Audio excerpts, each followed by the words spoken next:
De lo que vamos a tratar en este ratito tiene que ver con un hecho muy importante que ha sucedido hace 2 años a nivel mundial y que es el fruto del movimiento de personas con discapacidad, de la lucha de estos movimientos, movimiento que ha comenzado a trabajar en los años 70 en Inglaterra, la base de los movimientos fuertes, y que culmina con la sanción de una convención sobre los derechos de las personas con discapacidad, hecho que sucedió, como dije recién, hace 2 años en Naciones Unidas. Nuestro país ratificó por el Poder Ejecutivo esta convención y el Congreso de la Nación, mediante la Ley 26.378, aprobó esta ratificación el 21 de mayo del año pasado. ¿Cómo se llega a la sanción de esta convención? Obviamente que hay todo un proceso histórico, justamente con este movimiento que nació en Inglaterra, y tiene que ver con la acción de la sociedad civil desde los años 70 y fundamentalmente de los años 80. Ante la ausencia del Estado en todo aquello que regule la vida de las personas con discapacidad, ya sea en cualquiera de los aspectos, en lo laboral, en lo sanitario, en la cuestión del derecho, en la cuestión de educación, obviamente, profesionales comprometidos con la temática que han ido levantando paredes a lo largo y ancho de nuestro país, a lo largo y ancho de muchos países, para rehabilitar a estas personas, para educarlas, etcétera. Digo que este es el punto fundamental y el motor, digamos, de todo este movimiento. Luego, a nivel de Naciones Unidas, la primer, digamos, mención que aparece con respecto a las personas con discapacidad la llevó adelante Leandro Despuy, que es el relator de Naciones Unidas y que es el actual auditor general de la Nación, que ocurrió en el año 1993. Después viene, fruto de esto, porque esto es una consecución, en el mismo año 93, las normas uniformes sobre las personas con discapacidad. Digo que es el primer hecho a escala de Naciones Unidas que los países, en el caso nuestro también, hemos ratificado, y a partir del cual, una vez más, los movimientos de personas con discapacidad y personas y profesionales comprometidos con las temáticas, empezamos a desgranar y a bajarlo, digamos, de esta forma a la práctica de la vida diaria, a lo cotidiano, en cada una de las dimensiones que presenta esta temática. Después, otro hecho significativo en esta historia del derecho internacional tiene que ver con la sanción de la Convención Interamericana de los Derechos de las Personas con Discapacidad, que en nuestro país lleva el número de ley 25.280, ¿no? Siguiendo con este relato de cómo se llega al paradigma de los derechos humanos, otro hecho importantísimo ocurre en la Organización Mundial de la Salud. Como bien sabemos, la Organización Mundial de la Salud en los años 80, 81, 82 establece un protocolo médico denominado CIDIM, que es el que se utiliza por parte de las juntas evaluadoras médicas para otorgar el certificado de discapacidad. Elabora este protocolo que tiene la mirada, tiene puesto el énfasis en el déficit de la persona.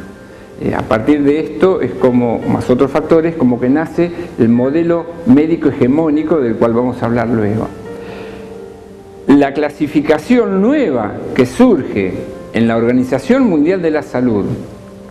esto hace muy pocos años, denominada CIF, ya pone el acento en el contexto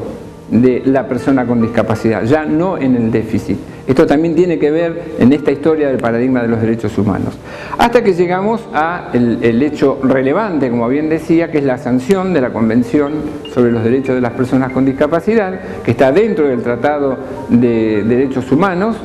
junto con la Convención de Niños y Niñas, el tema de la mujer, y que esta convención, como bien decía, lleva el número de ley 26.378, ley que les pido que lo agenden, que lo memoricen, porque es para utilizarlo, no el número, sino justamente todo lo que propone la convención. Bueno, con anterioridad a la aprobación de esta convención, todos los tratados que teníamos, como decía, niños, mujeres, y que tiene que ver con los derechos humanos, no habían abordado de manera amplia y de manera tan precisa la temática de las personas con discapacidad. Justamente hacía necesario, todos sabemos que existe una convención sobre derechos humanos, pero empiezan a abordarse la temática de los derechos específicos, como digo, esto a partir de la problemática que implica el trabajo con niños y niñas, la problemática que se presenta en el caso del género mujer, ¿no? Obviamente, y en este caso el tema de las personas con discapacidad, ¿no? Hizo falta realmente ya abordar de esta manera amplia y precisa la temática de las personas con discapacidad en todas las dimensiones que se presentan, ¿no? Esta convención tiene 50 artículos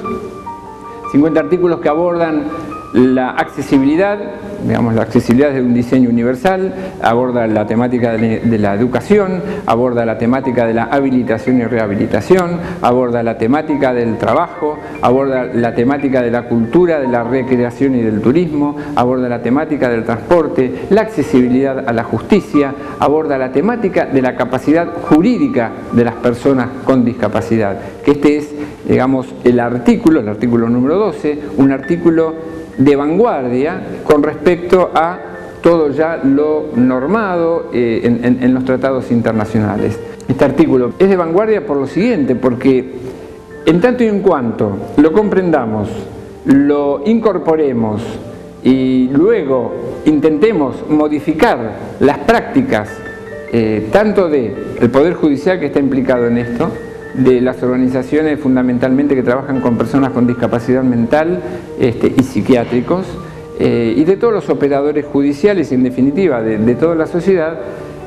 va a traer realmente cambios notorios en la calidad de vida de las personas que se encuentran en esta situación. Hoy día una persona con discapacidad mental que se la declara insana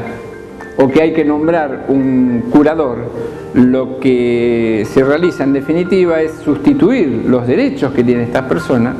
y trasladárselos al padre, a la madre, al hermano o a un abogado de oficio si no hubiera nadie para que el juez nombre. Esto es una sustitución de derechos.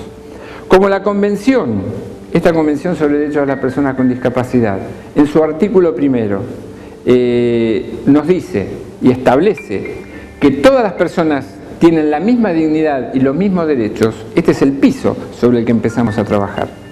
Entonces, como es cierto que esta persona tiene determinada dificultad, determinado déficit en definitiva, pero como tiene los mismos derechos que nosotros, los convencionales, nosotros tenemos que brindar un sistema de apoyo para la toma de decisión de esta persona, que es muy distinto a lo que tenemos hoy día. Y ahí viene el gran desafío. Gran desafío, ¿por qué? Porque nuestra práctica, desde el seno de la familia, en donde se lo declara insano, generalmente para cobrar la pensión, o porque no se sabe, o porque ya en el imaginario tenemos presente a esta persona no como un sujeto de derecho, sino como un sujeto de asistencia, como un sujeto al que tenemos que estar asistiendo continuamente, por el cual tenemos que estar decidiendo qué es lo mejor para él, es muy distinto.